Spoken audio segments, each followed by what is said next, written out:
Comme beaucoup de conducteurs, vous vous êtes peut-être déjà fait flasher par un radar dans un endroit qui, de toute évidence, n'avait rien de dangereux. Excellent emplacement. Peut-être même avez-vous fait l'expérience d'un excès de zèle manifeste des forces de l'ordre, sans que vous en compreniez vraiment la raison. La communication des pouvoirs publics affirme que ce système ultra-répressif permet de faire baisser la mortalité routière. Mais qu'en est-il vraiment lorsqu'on regarde les chiffres ? L'année dernière, 17 millions d'avis de contravention ont été dressés, sans compter le stationnement. Le bilan est de plus en plus lourd pour ceux qui prennent la route souvent. Pourquoi la répression automatisée ne cesse-t-elle de s'intensifier avec des techniques toujours plus nombreuses et toujours plus performantes ? Face à une répression de plus en plus étouffante, le mécontentement grandit et la résistance s'organise du côté des usagers comme des policiers. Qui sont donc ces mécontents de la répression routière ? Sont-ils des chauffards ou sont-ils tout simplement des citoyens responsables qui ont découvert le poteau rose ? Dans cette vidéo, vous allez découvrir la face cachée de la sécurité routière. Un business florissant qui profite à de grandes entreprises, à l'État et aux dirigeants politiques. Enquête au cœur du business de la sécurité routière. Avril 2012. Les autorités veulent rendre obligatoire la possession d'un éthylotest dans chaque véhicule sous couvert de sécurité routière. La Ligue de défense des conducteurs dénonce publiquement le business qui se cache derrière cette mesure. D'un côté, des fabricants qui rendent leurs produits obligatoires pour s'assurer un marché 100% garanti sur 40 millions de conducteurs.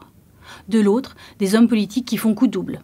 Ils pensent se rendre populaires en prétendant lutter contre l'alcoolisme au volant et créent de nouvelles recettes fiscales en instaurant une amende de 11 € pour défaut d'éthylotest. Et au milieu, les conducteurs dont la sécurité n'a en rien été améliorée, mais qui sont condamnés à passer à la caisse, quoi qu'il arrive. Oui, c'est choquant. Et heureusement, cette fois-là, nous avons réussi à nous débarrasser de la mesure. Mais malheureusement, ces pratiques sont monnaie courante dans le milieu de la sécurité routière. 2002. Jacques Chirac décide de faire de la sécurité routière une grande priorité nationale. Un objectif louable que personne ne conteste tant il est cruel de perdre quelqu'un sur la route. Son plan, tout miser sur le répressif. Dès l'origine, le gouvernement fait appel à des sociétés privées pour mettre en place sa nouvelle politique de répression routière. C'est un énorme marché qui s'ouvre pour quelques entreprises triées sur le volet. Atos, Morpho, SPI, qui s'occupe de la fabrication, de l'installation, du maintien de ses premiers radars, mais aussi La Poste, par sa filiale Asferia, qui se retrouve à acheminer des dizaines de millions de PV chaque année. Depuis, chaque année, ces grosses boîtes se partagent un gâteau de 200 millions d'euros. Où va le reste de l'argent ponctionné aux conducteurs ? L'année dernière, sur les 1,7 milliard d'euros qu'a rapporté la répression routière, 452 millions d'euros sont partis directement dans les caisses de l'État. Le reste a été distribué à diverses agences administratives, communes, AFIFT, PVE, cohésion sociale, départements, permis de conduire. Bref, une politique qui rapporte beaucoup à beaucoup de monde. Pour asseoir la répression et rendre difficile tout retour en arrière, États et grandes entreprises ont mis en place une machine administrative lourde et centralisée qui prend de plus en plus d'importance. C'est le Centre national de traitement des infractions à Rennes. Une véritable usine à PV de 11 000 mètres carrés qui traite chaque petit dépassement de vitesse enregistré par un radar n'importe où en France. Sur ce plateau, les opératrices saisissent 500 plaques d'immatriculation par heure. Un supérieur les valide à la chaîne, puis tout est imprimé par une machine qui crache en permanence des milliers de PV. Ces piles de documents passent ensuite sur un tapis pour être automatiquement pliés, mis sous enveloppe et envoyés directement dans votre boîte aux lettres. Près de 60 000 PV sont ainsi expédiés chaque jour. Le CNT, ce n'est pas seulement un centre de traitement, c'est la clé de voûte de la répression automatisée. C'est là que tout se passe, que tout se calcule, que tout se planifie. Un gendarme, interrogé par le journaliste Denis Boulard, lui révèle par exemple: « Chez nous, dans le Pays Basque, si les voitures ne sortent pas pendant 3 ou 4 jours, les gens de Rennes nous appellent. Votre radar est en panne, il y a un problème ?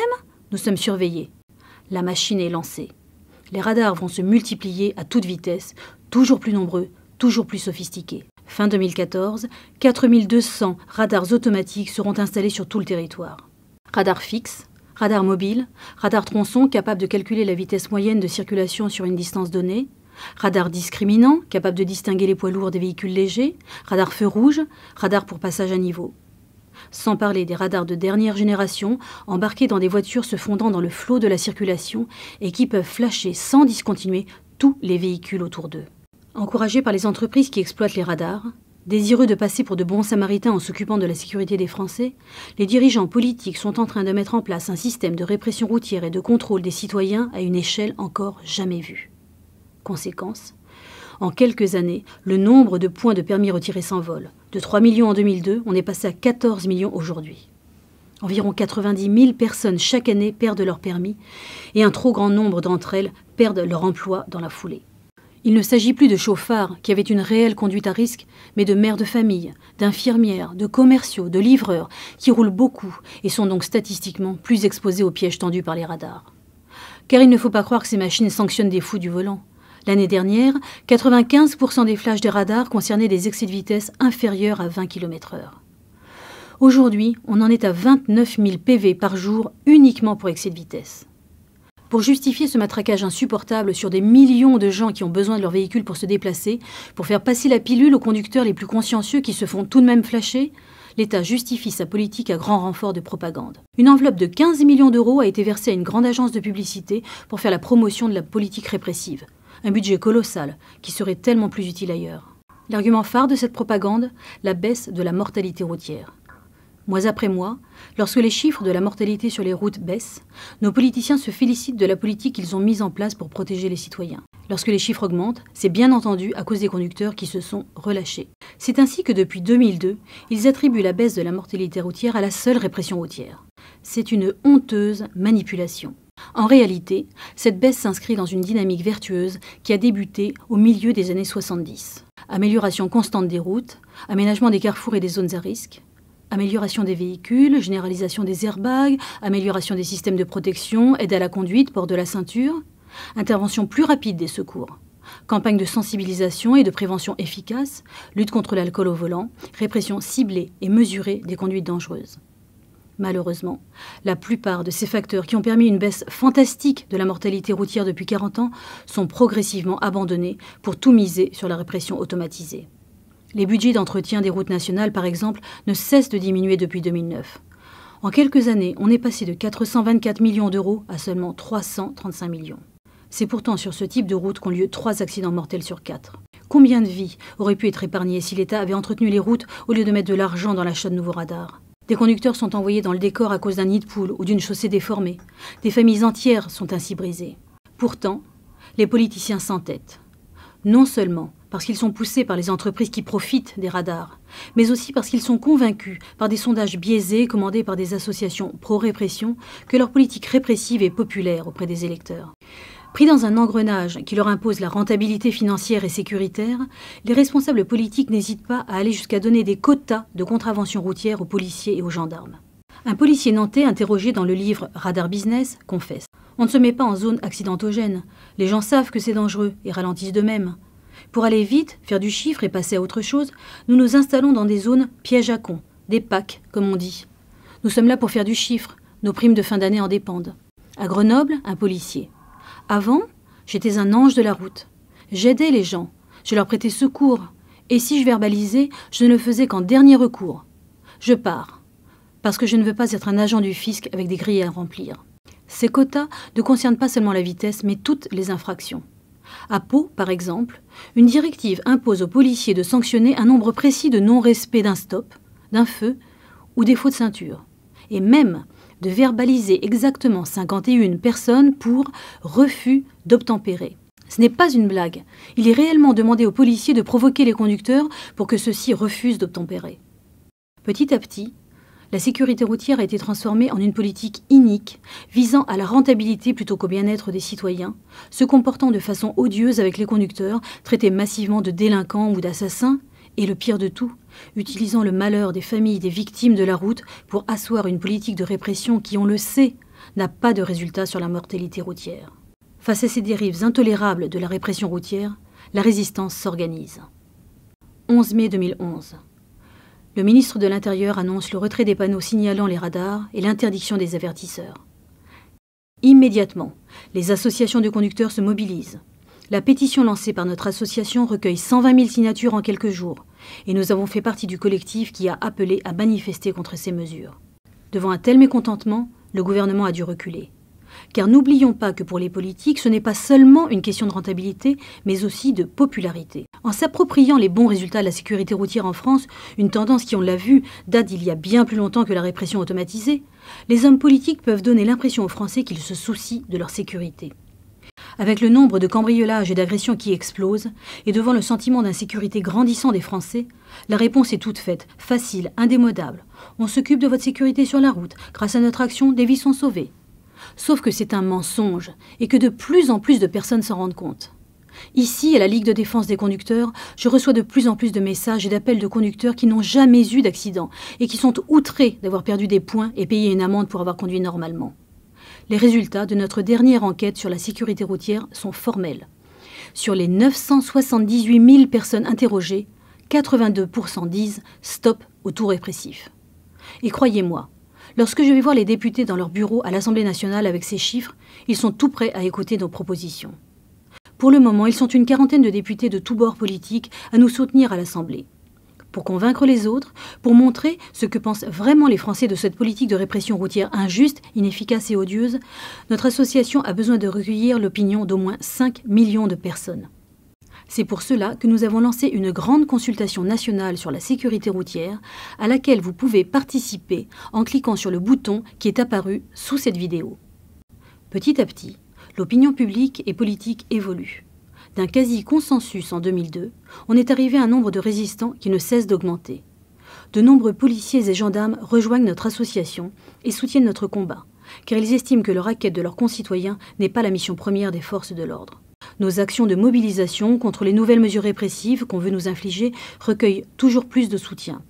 Contre l'éthylotest obligatoire, 467 000 signatures. Contre les radars mobiles embarqués, 503 258 signatures. Contre la baisse des limitations de vitesse, 1,5 million de signatures. Petit à petit, la pression monte autour des politiques. Les fabricants de radars auront beau faire pression, les lobbies qui prônent une philosophie anti-voiture et anti-moto, que ce soit par hygiénisme ou par écologie, pourront toujours réclamer encore plus de répression. Les hommes politiques ne pourront pas sciemment continuer ce système s'ils voient que la majorité de la population y est opposée et qu'ils y risquent leur réélection. C'est pour cela qu'il est important qu'un maximum de personnes participent à la consultation nationale sur la sécurité routière. Si nous sommes en mesure de fournir aux hommes politiques des résultats basés sur 5 millions de personnes, par exemple, ils nous écouteront. Le temps de réunir tous ces résultats, notre association va continuer à faire entendre la voix des conducteurs qui veulent un retour à une vraie politique de sécurité routière, basée sur l'amélioration des infrastructures et des équipements, des campagnes de prévention, des contrôles ciblés et mesurés des conduites vraiment dangereuses et une responsabilisation des conducteurs. Ce n'est pas en baissant partout les limitations de vitesse quand les radars ne sont plus assez rentables, comme les pouvoirs publics le font sur les périphériques, les rocades de toutes les villes et sur de nombreuses autoroutes, qu'on va éviter les accidents. Les membres de la Ligue de défense des conducteurs prônent au contraire une conduite responsable et pas une répression absurde et déshumanisée. La première de nos missions, c'est l'information. En diffusant par exemple des vidéos comme celle-ci sur Internet pour qu'une majorité de Français connaissent la vérité sur la répression routière. En envoyant aussi des courriers à travers toute la France pour les gens qui sont isolés ou n'ont pas Internet. Car tout le monde a le droit de savoir, quand il reçoit sa contravention, ce qui se passe réellement derrière. En contactant les journalistes pour qu'ils relayent nos informations, et en organisant des campagnes de mobilisation à l'échelle nationale, par des pétitions par exemple, lorsque les pouvoirs publics sortent une nouvelle sanction contre les conducteurs. Nous sommes la seule association de conducteurs à avoir pu mobiliser plus d'1,5 million de personnes et notre force de frappe ne cesse d'augmenter. Une grande partie de notre travail consiste à aller voir encore et encore les parlementaires, pour essayer de faire déposer une proposition de loi ou poser une question écrite, ou simplement essayer de leur montrer, chiffres et études à l'appui, à quel point la répression est insensée. Ces études, nous les voulons les plus sérieuses et scientifiques possibles, c'est pourquoi nous faisons régulièrement appel à des experts indépendants spécialisés dans le monde de la route. Par exemple, notre dernier colloque au Sénat, Vitesse, stop aux idées reçues, a réuni un mathématicien, un médecin, un avocat, un commissaire de police, un économiste, un équipementier et un ancien pilote automobile. Ils nous ont livré une analyse alternative de la politique anti-vitesse du gouvernement et ont préconisé de stopper le tout répressif pour s'occuper des facteurs qui nuisent vraiment à la sécurité, comme le mauvais état des routes, présent dans 40% des accidents mortels. C'est d'ailleurs pour dénoncer la dangerosité de certaines infrastructures et obliger les pouvoirs publics à prendre leurs responsabilités et entretenir le réseau au lieu de mettre de l'argent dans les radars que notre association a lancé Active Route, le premier réseau collaboratif de signalement des endroits dangereux. Pour financer toutes ces actions, nous ne recevons bien sûr aucune subvention publique ni de quelque autre organisme que ce soit. Cela nous permet de rester totalement indépendants et c'est vital pour un combat comme le nôtre. Heureusement, nous pouvons compter sur nos membres pour nous aider à financer tout ce travail.